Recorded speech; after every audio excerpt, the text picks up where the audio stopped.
Sobat RKN Media di seluruh Nusantara, jumpa lagi pada kesempatan hari ini pada bedah kasus.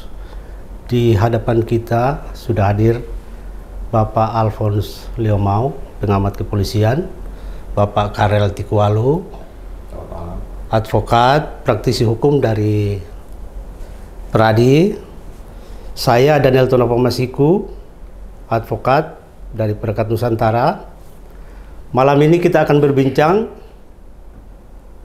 mengenai masih terkait dengan kasus korupsi BTS Bakti Kominfo, dengan topik mungkin kita lebih spesifik pada keterlibatan elit-elit partai politik yang juga terkait dengan kekuasaan. Saya kembali ke Bung Alphonse. Tadi Bung Alphonse sampaikan bahwa Jokowi tidak salah memilih Mahfud, dan oleh karena itu seharusnya Mahfud tidak cukup hanya bicara. Saya sepakat itu. Jadi kita berharap bahwa Pak Mahfud ini bisa membuktikan. Beliau ini kan sebelum jadi Menko Polhukam, beliau adalah Ketua MK, dan jauh sebelumnya beliau adalah pengamat hukum. Kita sangat simpati dengan gagasan-gagasan beliau, tetapi ketika beliau menjadi Menko Polhukam, sebenarnya kita berharap bahwa, yaitu tadi yang Bung Alphonse bilang, bahwa tidak cukup hanya bicara. Misalnya beberapa kasus yang melibatkan kepolisian, kejaksaan, seharusnya Mahfud itu bisa melakukan terobosan dengan mengeluarkan kebijakan-kebijakan yang bisa memperbaiki institusi ini. Nah, dalam kaitan dengan kasus ini, saya mungkin berharap bahwa Pak Mahfud bisa mendorong Jaksa Agung untuk betul-betul mengusut siapapun yang terlibat, supaya Pak Mahfud bisa membuktikan omongannya bahwa semua warga negara sama di depan hukum. Saya minta pandangan dari bisa mengelaborasi tadi yang disampaikan. Pak Mahfud sebaiknya tidak cukup dengan bicara. Kalau saya mau umpamakan Pak Mahfud itu di sebuah padang perburuan Afrika, Pak Mahfud ini bisa diibaratkan seekor macan tutul yang kalau dia kejar mangsanya, mangsa naik pohon, dia ikut dan tangkap. Jangan sampai Pak Mahfud itu seperti kucing, begitu lari naik sampai atas pohon, bingung turunnya. Bukan, dia mau turun, bingung. Kan kucing kan begitu, lari naik cepat, bingung. Saya tidak yakin bahwa Pak Mahfud seekor kucing yang dalam karung, kalau malam hari kelihatan matanya aja bernyala-nyala, kita kira macan. Kan? Tahu-tahu begitu terbuka, dia cuma kucing. Saya tidak yakin Pak Mahfud serupa itu. Dan menurut saya, masyarakat harus betul-betul mau mendorong dan menopang Pak Mahfud, sehingga apa-apa yang Pak Mahfud omong itu, ya itu bukan sekedar wacana, tapi dia bertindak dalam kapasitas dan kualifikasi sebagai seorang Menko Polhukam, sebagai Menteri Kominfo, dan seorang praktisi hukum yang memang mumpuni. Dia bukan praktisi hukum yang ibaratnya baru belajar hukum 1 hari 2 hari. Tidak. Beliau Ketua Mahkamah Konstitusi, anggota Dewan yang juga dulu merumuskan undang-undang. Jadi sejarah pembentukan perundang-undangan apapun di Indonesia ini, beliau paham benar. Dengan demikian kami meyakinkan dan berharap Pak Mahfud akan berdiri tegak. Ibaratnya ada kata-kata yang mungkin udah kuno juga, langit runtuh pun tapi hukum akan tegak. Saya kira begitu tentang Pak Mahfud. Kalau dukungan publik, saya kira dalam beberapa kasus terbukti bahwa terungkapnya kasus-kasus besar itu berkat dukungan publik. Kita tidak meragukan bahwa dalam kasus ini juga, sejauh Pak Mahfud bisa menunjukkan itikat baiknya, saya yakin bahwa dukungan publik akan menyertai langkah-langkah Pak Mahfud. Tinggal kita menunggu kira-kira seperti apa langkah Pak Mahfud.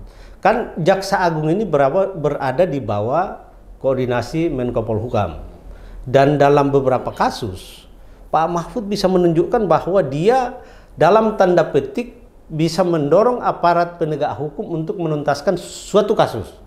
Nah, tetapi dalam kasus ini saya tidak melihat langkah Pak Mahfud yang begitu bersemangat, bahkan kasarnya sangat proaktif mendorong pengungkapan satu kasus. Saya minta pandangan dari Bung Karel, kira-kira apa sih seharusnya yang dilakukan Pak Mahfud terkait dengan kasus ini? Meskipun dia sendiri menyatakan bahwa ada dugaan dana mengalir kepada partai politik dan ini bisa menimbulkan goncangan politik. Silakan. Ya tentu. Saya juga masyarakat banyak dan kita semua juga berharap Pak Mahfud harusnya tersinggung dengan bobolnya Kominfo. Karena itu kementerian yang ada di bawah Menko Polhukam. Harusnya tersinggung dan merasa ditampar kalau dia tidak tuntaskan ini. Nah, kita berharap dengan diamnya Pak Mahfud sekarang, tidak menggebu-gebu lagi, sudah bermain di belakang, ya, sudah mulai gerilya, gitu, ke penegak hukum agar segera diproses semua. Jadi Pak Mahfud, ya, saya berharap begitu, ya, karena Pak Mahfud ini pun juga salah satu calon cawapres yang digadang-gadang bisa mendampingi capres terpilih, ya, dengan harapan tentu dengan pengalaman Pak Mahfud yang segudang sebagai guru besar hukum tata negara, mantan anggota dewan, ya, pernah jadi menteri pertahanan, ya, pernah menjadi hakim konstitusi, bahkan ketua Mahkamah Konstitusi, dan sekarang menjadi Menko Polhukam. Sangat lengkap, ya, pengalaman beliau di dalam ketatanegaraan kita. Mudah-mudahan, ya, dengan diamnya beliau, betul-betul beliau ini sedang atensi mengawasi gerak penegak hukum dalam rangka mengungkap ini semua supaya memang benar-benar terungkap. Nah, kalau ini terungkap dan 8 triliun itu jelas kemana jalannya, alirannya, waduh, luar biasa, ya.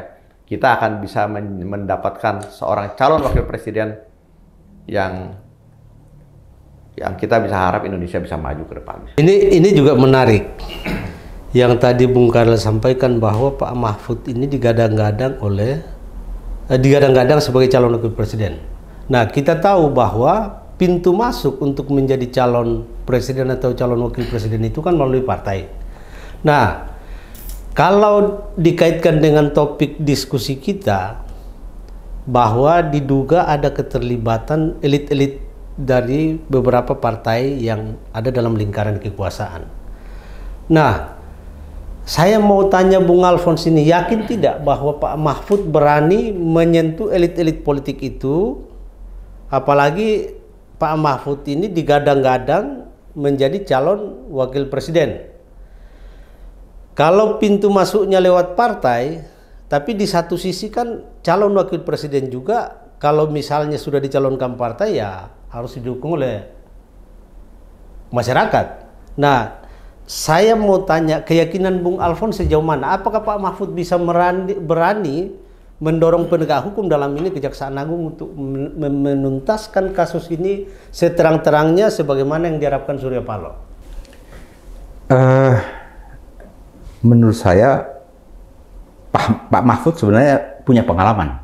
Waktu dia mau jadi wapres pada era Jokowi dulu, bagaimana berbagai rumor yang berseliweran bahwa beberapa tokoh partai politik menolak dia. Nah, akhir-akhir ini kan kita tahu Pak Mahfud pernah menyitir detik terakhir sudah siap untuk tinggal dilantik. Nah, kemudian beberapa saat yang lalu Pak Mahfud mensitir bahwa korupsi terbesar itu ada di parlemen. Di parlemen ini kan perwakilan dari partai-partai politik. Nah, jadi kalau Pak Mahfud harus meninggalkan sebuah legasi. Kalau toh dia harus bertarung untuk menegakkan aturan dan aturan perundang-undangan, sedangkan kondisi partai politik bagaikan berada di sarang penyamun, ya Pak Mahfud mungkin seorang ustadz di sarang penyamun kalau kita bisa bilang. Tapi dia harus berani meninggalkan legasi untuk nantinya bangsa ini melihat sebagai sejarah. Pernah terjadi seperti ini. Karena kalau seperti tadi kita berharap ataupun banyak wacana Pak Mahfud akan jadi wapres, saya agak pesimis. Karena yang bisa mendorong untuk seseorang mendampingi seorang jadi presiden itu kan partai politik juga. Nah, sedangkan kalau partai politik semua itu rata-rata pimpinannya dan partainya tersandra dengan praktik-praktik buruk seperti ini, yang samar-samar. Mungkin kalau kayak di tengah malam gelap, kita tidak tahu ini kotor, hitam, atau bernoda dosa. Tapi kalau kita mau merenung atau berkontemplasi, kita tahu ini banyak pendosa semua di sekitar situ. Nah, apakah para pendosa ini mau mengusung seorang ustadz untuk kumpul-kumpul dengan mereka. Nah, ini yang menurut saya Pak Mahfud cukup berani, tapi teruskan keberanian untuk meninggalkan legasi. Kalau toh tidak jadi pun, dia pernah berbuat sesuatu dan sejarah akan mencatat apa-apa yang dia perjuangkan ini. Karena kalau kita berharap partai politik akan tiba-tiba bertobat, mari kita angkat seorang ini sebagai pimpinan kita. Itu harapan agak utopis menurut saya, karena partai politik ini juga dalam sejarah perjalanannya di Indonesia ini kan hampir semua tuh kakinya belepotan lumpur. Ini kayak apa, bunga lotus ya, bunga yang indah keluar dari lumpur yang hitam. Dan kita jangan berharap ini orang-orang yang akan mengusung seorang yang mau baik ini untuk menjadi sesuatu atau jadi wapres. Demikian. Ya, memang ini menarik karena ujung tombak dari pengusutan kasus ini adalah Kejaksaan Agung. Sementara kita tahu meskipun sejak awal disampaikan bahwa Jaksa Agung ini adalah seorang profesional, dalam arti tidak terkait atau tidak terafiliasi dengan partai politik. Tetapi faktanya dari awal pengangkatan Jaksa Agung ini juga sudah menimbulkan pro kontra, karena ternyata beliau adalah saudara kandung dengan salah satu petinggi di Partai PDI Perjuangan. Nah, oleh karena itu orang selama ini menganggap bahwa kalau dulu Kejaksaan Agung itu adalah kader Partai Nasdem, sekarang Kejaksaan Agung ya dalam tanda petik terafiliasi, Jaksa Agungnya terafiliasi dengan PDI Perjuangan, dan sekarang yang menjadi tersangka adalah kader Partai Nasdem.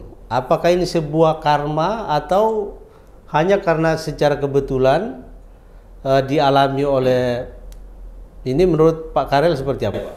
Ya, tentu ini adalah bagian dari karma, walaupun bukan karma yang direncanakan, ya, gitu. Karma ini.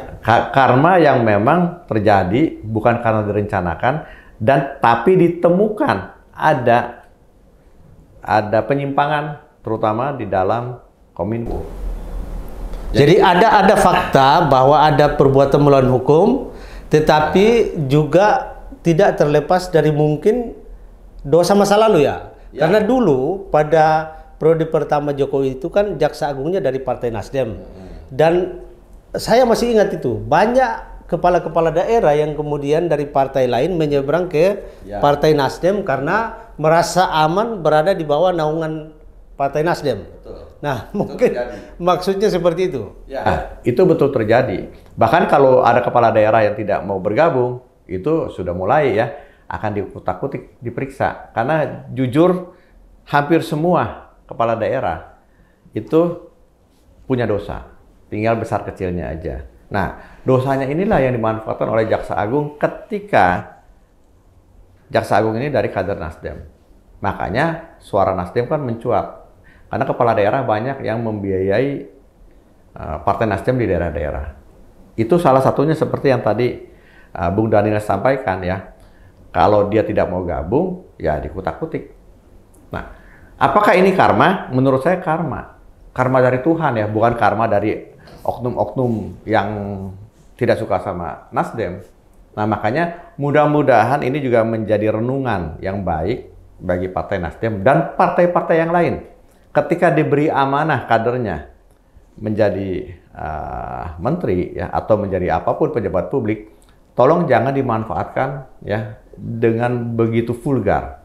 Dimanfaatkan boleh untuk menaikkan popularitas, tapi bukan untuk menakut-nakuti orang, mencari uang secara tidak halal untuk membiayai kegiatan partainya. Itu ya, mudah-mudahan dengan kejadian ini bahwa karma Tuhan itu masih ada dan masih berlaku. Itu bisa terjadi ya. Ya, mungkin saya tambahkan sedikit. Yang dikatakan karma ini kita belum lupa ya. Beberapa saat yang lalu Ibu Megawati pernah menyampaikan dia punya kekesalan bagaimana kadernya dia PDIP yang mau jadi calon gubernur NTT tiba-tiba ditangkap, dan yang sekarang jadi gubernur NTT itu Nasdem. Ya.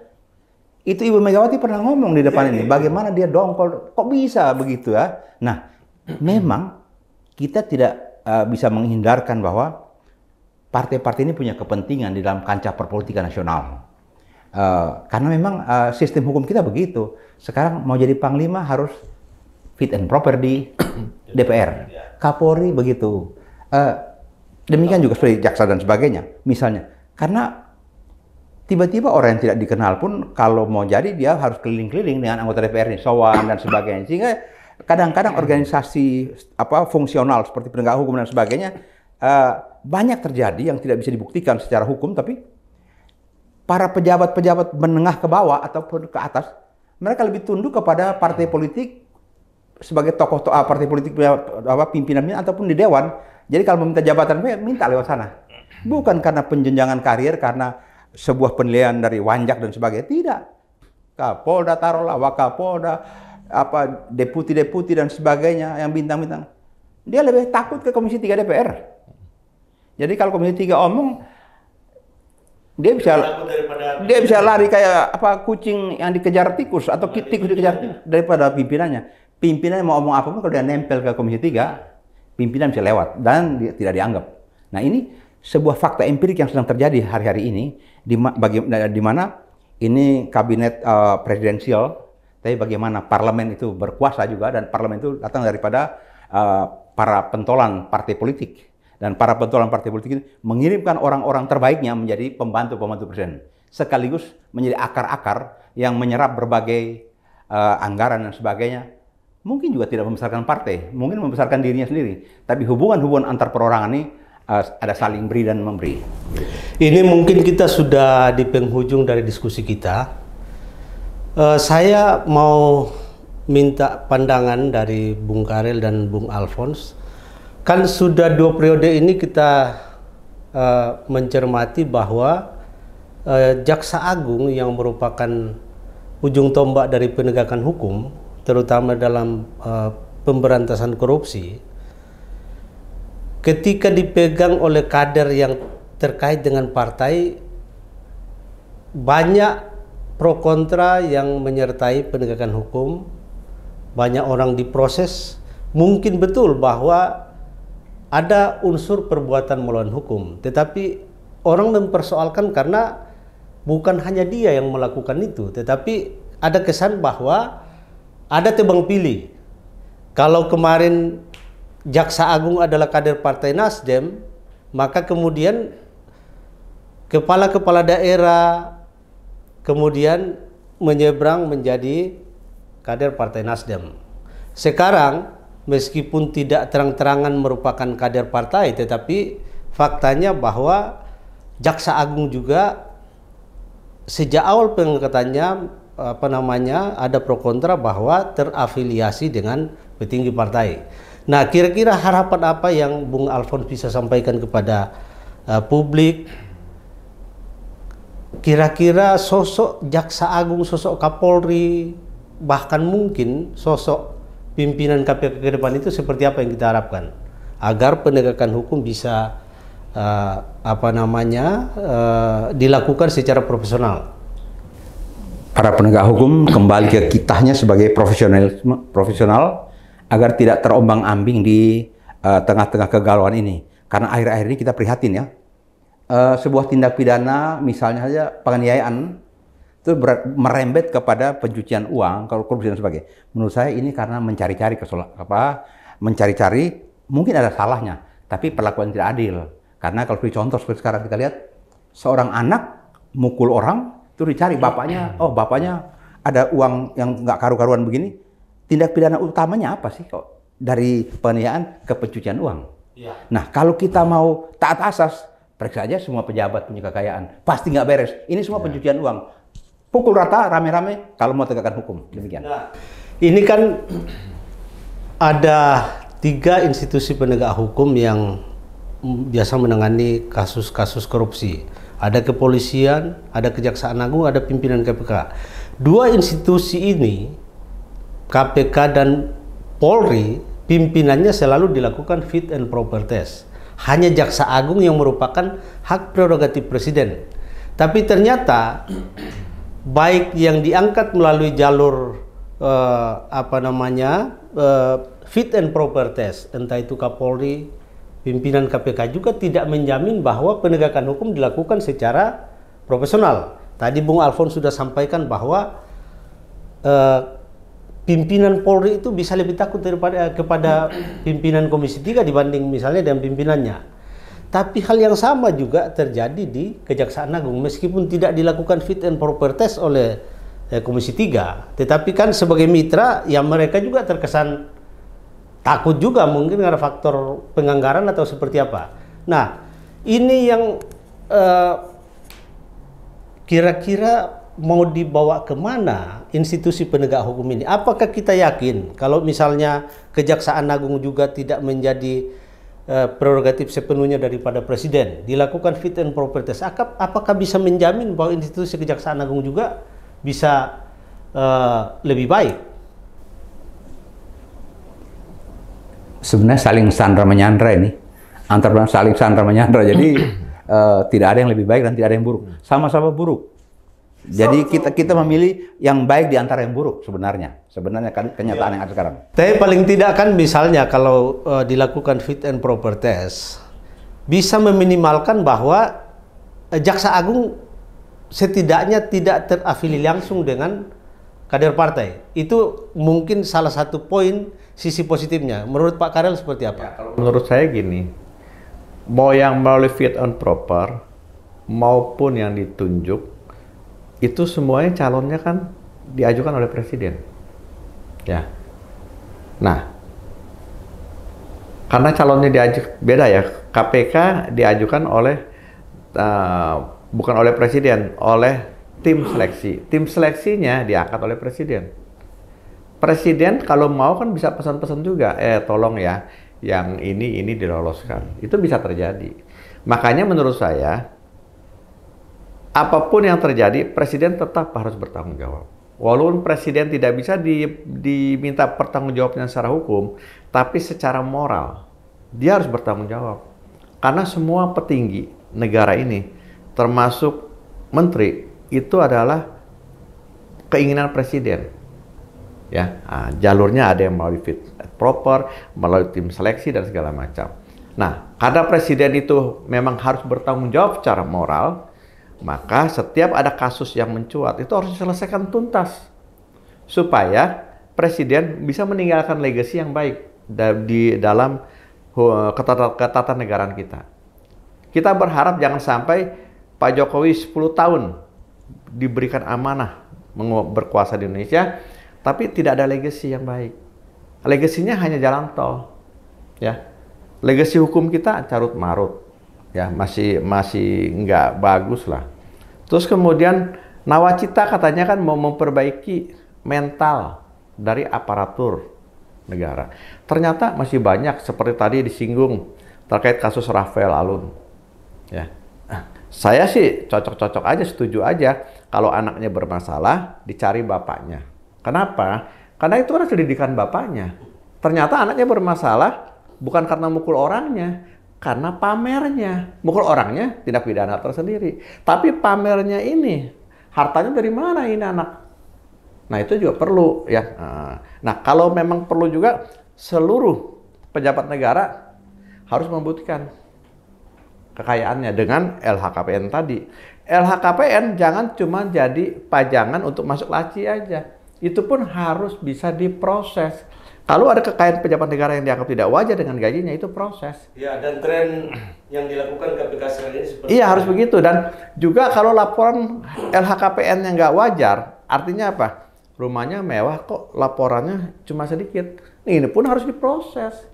Ya, baik yang menggelembungkan LHKPN maupun yang mengecil-ngecilkan LHKPN, itu kalau diduga ada keanehan, itu harus diproses.